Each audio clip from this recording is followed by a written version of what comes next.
E nós começamos mais uma edição do Liberdade de Opinião, terça-feira, dia 4 de maio, viajando direto para o Rio de Janeiro, para a mansão de Sidney Rezende. Está em um dos cômodos da sua mansão, não é, Sidney? Ala sul ou ala norte? Ala sul e é o menor cômodo. Agora, deixa eu te contar uma coisa rapidinho, para a gente ir logo para os temas, não perder muito tempo. Eu estava vendo aqui, há pouco você mostrava as imagens lá da CPI. Você viu o pedigree daqueles 2 cães lá da Polícia Rodoviária Federal? Padrão internacional. Ontem veio o técnico aqui da CNN fazer um ajuste aqui nos nossos equipamentos e eu prendo o cachorrinho nosso aqui, um vira-lata, né? Pra não atrapalhar, ele ficar latindo e tal. E aí, quando eu soltei, ele fez o caminho perfeito que o técnico tinha feito. Ele veio até o local que o técnico tinha feito, foi até a porta, ele fez a circulação total. E meu cãozinho não custa nada, é baratinho e tal. Quero saber quanto está custando esses cães aí. Olha lá, ó, são cães de padrão internacional. Tá circulando na internet o presidente da Irlanda numa entrevista coletiva com um cão igualzinho, viu? Esse cão aí só para ocasiões especiais. Você já tinha visto, Colombo? Não, ainda não. Aliás, de um desses cães aí eu invejo o Topete, viu? Topete certamente feito com um secador de cabelo. Né? Pois é. Ele deve fazer naquelas barbearias que tem algumas pessoas que gostam, né? Que você joga sinuquinha, toma cerveja, cortar o cabelo mesmo, ajustar a barba é só 5 minutos. Mas você fica o dia todo ali, olha lá, ó. Sensacional. Eu troco esses 2 cães especiais que eu aprecio, são maravilhosos, sem dúvida, muito bem tratados. Eu troco pelo meu cãozinho vira-lata que fez um efeito ontem sensacional. Parabéns ao Tog. Estou à sua disposição, viu? Se o Senado precisar, então, economizar, é só convocar o Sidney Rezende para levar o cachorro, né? Não para prestar depoimento. Começam hoje os depoimentos da CPI da pandemia. Daqui a pouquinho, o Sidney, a partir das 10 horas da manhã, em menos de 1 hora. O cronograma de hoje prevê, para agora, 10 horas da manhã, depoimento de Luiz Henrique Mandetta. A comissão quer entender por que o Brasil não conseguiu desenvolver uma política considerada adequada de testagem da população, por que não foram feitas barreiras sanitárias para impedir o avanço da doença. E aí, à tarde, marcado para as 2 horas, será a vez de Nelson Teich, que substituiu Mandetta, ficou 1 mês no cargo, e quer saber se essa passagem tão breve pelo Ministério foi causada por pressão feita pelo presidente Jair Bolsonaro para que ele, Teich, assinasse um protocolo recomendando para pessoas infectadas com a Covid-19 medicamentos sem eficácia comprovada. Nos bastidores de Brasília, senadores alinhados ao governo na CPI vão trabalhar para que a fala dos 2 ex-ministros se limitem ao período em que eles estiveram à frente da saúde, sem comentários sobre a gestão da pandemia como um todo, Eduardo Pazuello, Marcelo Queiroga, por exemplo. Quero começar com você pelo depoimento do ministro Mandetta. Há pouco, com a Basília Rodrigues, Sidney, a gente estava fazendo um histórico aqui. Mandetta foi um apoiador ainda do candidato Jair Bolsonaro, foi indicado para o cargo pela Frente Parlamentar da Saúde, naquele momento em que o presidente Jair Bolsonaro queria formar uma coalizão no Congresso a partir de frentes parlamentares, né? Então, a Frente Parlamentar Evangélica, a da Saúde, a da Agricultura, acabou não dando certo. Mas foi a Frente da Saúde quem indicou o Mandetta. A partir da pandemia, houve desentendimentos entre eles, mas a saída foi relativamente pacífica, né? O discurso de saída do Mandetta, por exemplo, foi elogioso em relação ao presidente Jair Bolsonaro. Mas aí, fora do cargo, o caldo entornou de vez. O que é que a gente deve esperar para daqui a pouco, hein? Levando em consideração que Mandetta é um político experiente, né? Colombo, eu me recordo como se fosse hoje, acho que você também, porque a CNN fez uma cobertura espetacular daquele preciso momento, daquele início, né? Tudo foi noticiado. E eu me recordo que quando o ministro Mandetta ia nas suas entrevistas coletivas dar explicações, ou quando ele ia a algum local, e alguns deles com o presidente, começou a ter um desgaste entre as partes. Mas você sabe uma coisa que o tempo de lá para cá fez com que a minha memória falhasse? Eu jurava que o Mandetta tinha ficado muito tempo no posto, sei lá, 6 meses, ele ficou só 2 meses. Agora, ele introduziu um modelo que estava funcionando de comunicação junto à população. Eram aquelas entrevistas, aqueles boletins diários em que ele ia atualizando e ele ia dizendo orientações mais centralizadas do do que a população deveria fazer. Vamos relembrar, apesar da memória ser um pouco falha, que naquela época não tinha essas máscaras, só nos hospitais e em poucos hospitais, essas máscaras que hoje usamos popularmente, compramos em qualquer lugar. Ele sugeriu máscaras de pano, ele sugeriu também, que ele vai ser questionado, que as pessoas ficassem em casa, somente fosse ao hospital quando se separasse um pouco aquela sensação da gripe normal para uma gripe mais constante e diferenciada, que já era as pessoas acometidas pela doença. Ele fez uma projeção de mortos que se poderia ser menor do que 180 mil, que acabou batendo em dezembro. Tentou falar isso para o presidente, segundo ele, Mandetta não acatou. Eles nunca conversaram assim, com a calma devida. Mas eu quero dizer o seguinte, foram 2 meses muito intensos. Tem uma coisa que a CPI não vai pegar, eu acho, mas que nós que cobrimos nos lembramos. O presidente começou a se incomodar com a projeção daquele ministro. E você lembrou bem, ele é um político, né? Ortopedista, mas ali não é na condição de ortopedista que ele foi indicado para a função, indicado por essa conjunção política e partidária que você bem explicou. Quando ele começa a observar que o Mandetta vai crescendo, vai trazendo para si uma importância, a população estava na dele, estava fechada com o Mandetta naquele momento, né? O desgaste, de fato, quando ele sai, é que aumenta. Mas eu me recordo que nós fizemos uma cobertura que se deu até numa inauguração numa cidade de Goiás. Neste local, via-se claramente o presidente da República sem máscara, posando ao lado de pessoas ali, apoiadores ou não, desfilando junto a aglomerações e a população que acorreu até lá. Isso foi um incômodo muito grande, foi um constrangimento, porque os repórteres perguntaram ao então ministro Mandetta se ele aprovava aquela conduta. E ele, naquele estágio daquela bonequinha lupatinadora, né? Pra lá, pra cá, bem e tal, o presidente é assim mesmo. Ele estava numa posição constrangedora, porque é como se você dissesse assim, seu chefe decidiu certo. É uma baita pergunta e uma resposta definitiva, conforme for o tom que você der. Então, você tem razão. Depois que ele sai, aí ele passa a romper e começa-se até alguns a imaginar que ele poderia ser um candidato à presidência da República ou a um governo estadual para mais adiante, né? Mas naquele momento também, só para fechar, Ronaldo Caiado, governador de Goiás, se dá muito bem com o Mandetta, também condenou a forma como o presidente estava se relacionando com a doença. Ele achava que tinha que ser diferente e hoje a história mostrou que naquele momento Caiado estava certo, mas de fato o ministro Mandetta andou elogiando muito o presidente ali, mas agora ele vai ter que se explicar também seus erros e acertos daquele período intensos de 2 meses. E depois, à tarde, Sidney Rezende, Nelson Teich, que também foi um apoiador do então candidato Jair Bolsonaro, né, mas nunca envolvido com política partidária. Um gestor da área da saúde, né, um oncologista, mas um gestor da área da saúde, ficou ali 1 mês no ministério. Houve um momento constrangedor quando ele foi informado por jornalistas a respeito de uma decisão que o presidente tinha tomado e que deveria ter passado por ele. E há essa versão de que ele teria saído porque teria se recusado a assinar o protocolo recomendando cloroquina para contaminados com a Covid-19, protocolo assinado pelo sucessor, general Eduardo Pazuello. Nelson Teich tem outro espírito, né? Outra pegada. Não é político, por exemplo, é médico. Mandetta também, mas não tem vida político-partidária. Como é que você imagina que vai ser o depoimento do Teich, hein, Sidney? Não foi nem 1 mês, viu? Foram 29 dias. Só que ele tinha um estilo diferente. Enquanto o Mandetta tinha esse estilo comunicativo e expansivo, não estou nem falando crítica, fazendo críticas não, do ponto positivo até, de proativo, o Teich era mais a favor de um planejamento, de fazer primeiro uma estruturação, separar joio do trigo, fazer um trabalho mais racional, só que não deu tempo. E de fato ali, como a doença estava crescendo, não a velocidade de hoje, mas estava crescendo a uma velocidade assustadora para um tipo de doença como essa, àquela época, aquilo tudo assustou muito a população, a primeira substituição já foi um choque, né? Ali eu tenho a impressão que o governo Bolsonaro perdeu um pouco as rédeas, né? E algumas pessoas começaram a dizer, acho que o presidente está certo, não tem que usar máscara, pode aglomerar, não tem problema, vai passar, a curva vai achatar. Começou-se a vender um pouco essa ideia. E começou-se a dizer também esses remédios que poderiam ser tomados, que poderiam fazer com que a pessoa se antecipasse e não pegasse a doença, o que hoje se sabe não vale a pena, não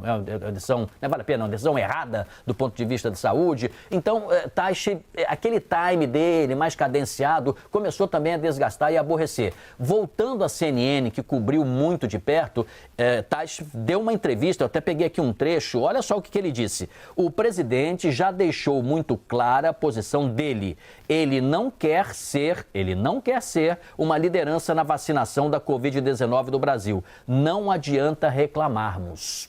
E ele, de fato, a exemplo de Mandetta, não aceitou esse uso da cloroquina, que serve para muita coisa, mas não para esse tratamento precoce que se imagina ser a melhor saída, né? Nem antes que a pessoa não pegou, muito menos, e nem quando ela inicia, né? Hoje tem-se outros protocolos. E, de fato, ele vai ter que explicar direitinho o que o presidente disse, orientou, porque ele saiu, o que ele deixou de dizer, o que ele deixou de fazer, poderia ter feito, o que ele faria. Vai ser dessa forma. Então, serão dois depoimentos, dois testemunhos muito importantes cronologicamente, embora, claro, o mais importante será o do general da Ativa, Eduardo Pazuello, da quarta-feira. É isso aí. Amanhã é um dia todinho para ele, certamente vai ser tema do Liberdade de Opinião de amanhã, quarta-feira. Sidney, o ministro do Supremo, Ricardo Lewandowski, suspendeu a prioridade na vacinação para policiais e professores aí do Rio de Janeiro. O ministro Lewandowski cassou uma decisão do presidente do TJ do Rio, Henrique Figueira.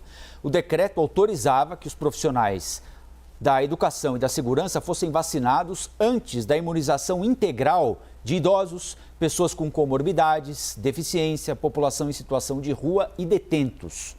Lewandowski determinou que seja garantida a aplicação da segunda dose, no entanto, aos policiais e professores que já tomaram a primeira dose da vacina. Como é que você avalia essa decisão do ministro Lewandowski, hein, Sidney?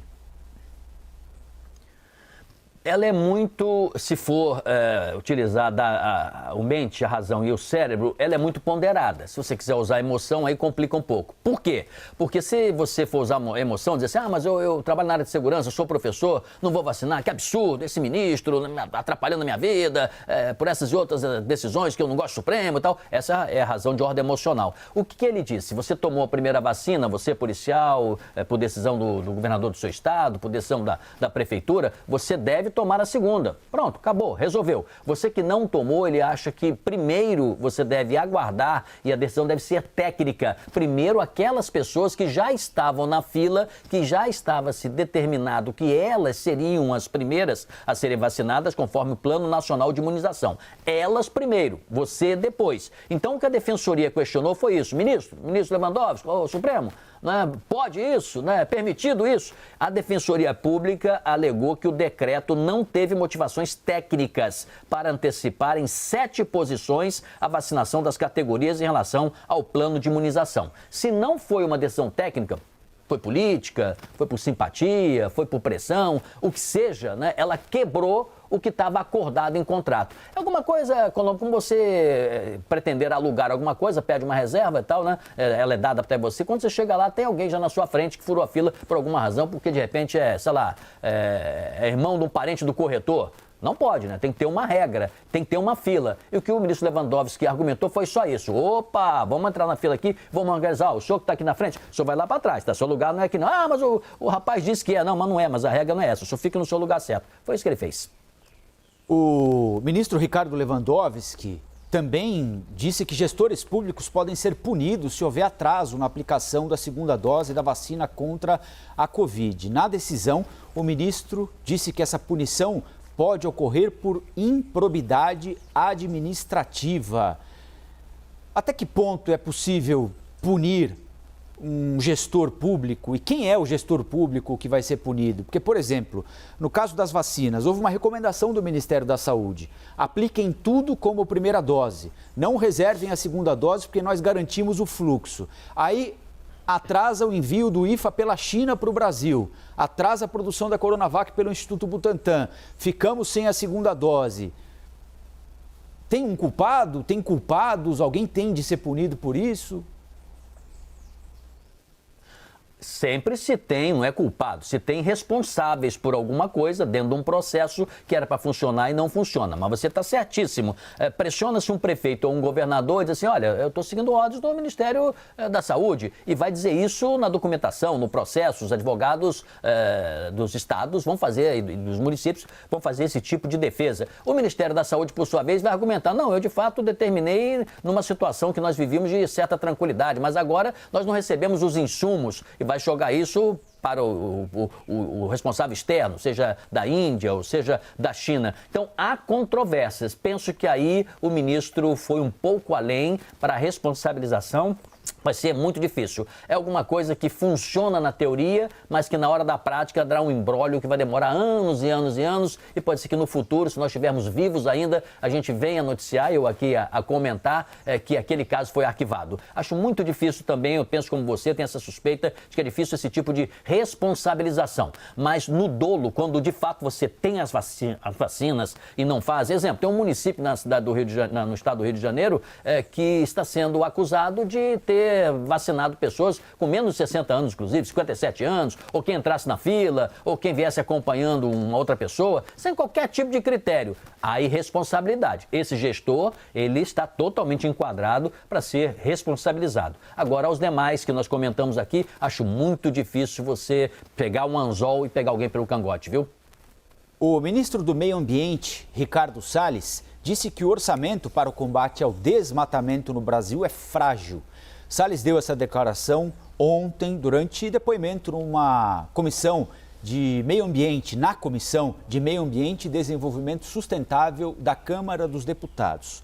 O ministro também reclamou que parlamentares que cobram por fiscalização destinam poucos recursos de emendas para o meio ambiente. E aí o caldo entornou.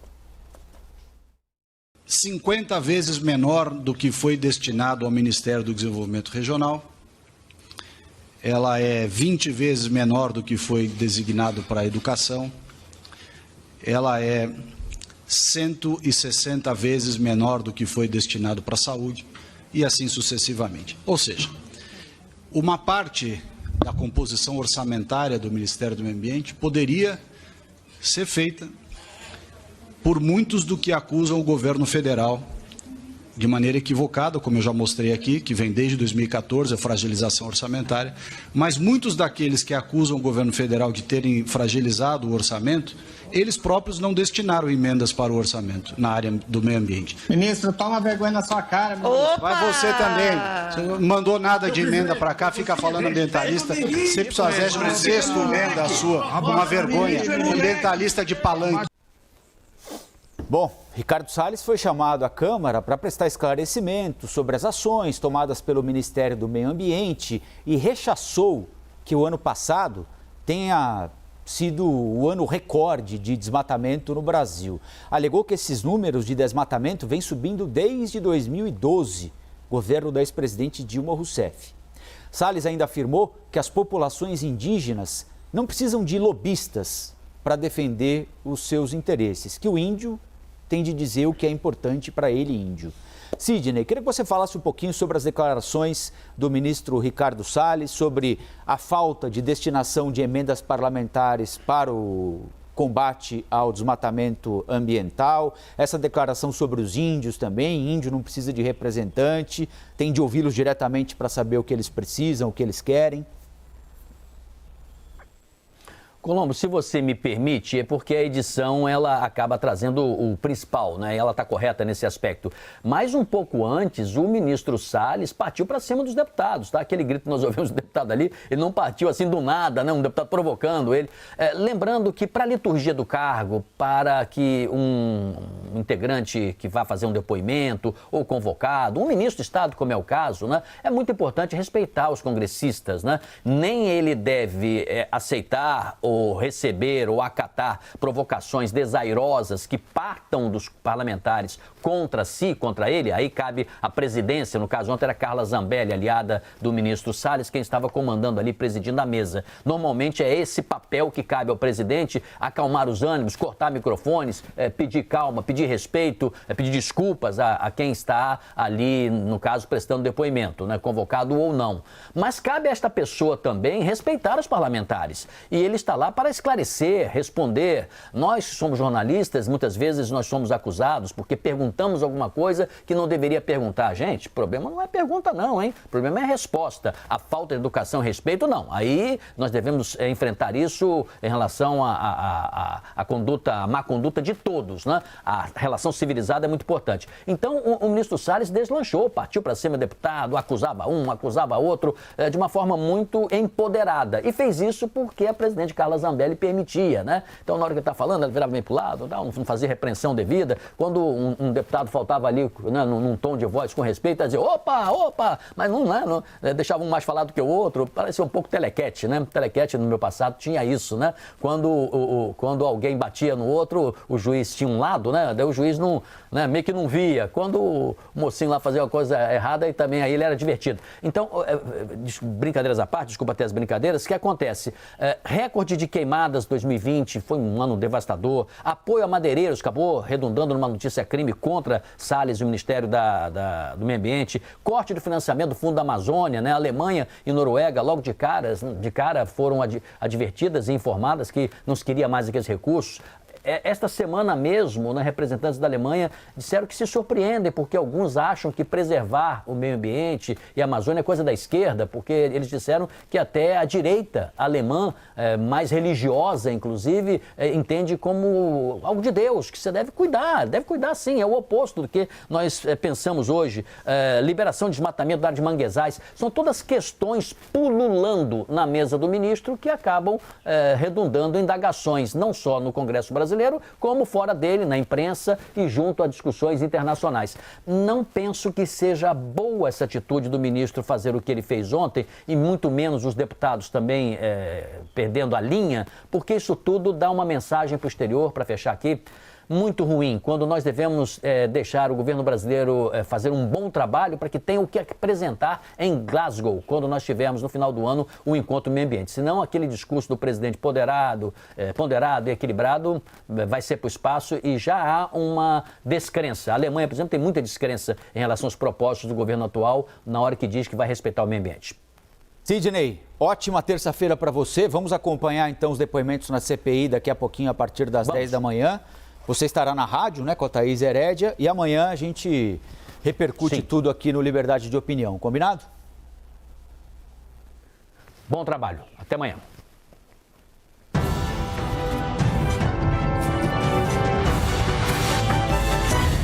As opiniões emitidas pelos comentaristas do quadro não refletem necessariamente a posição da CNN.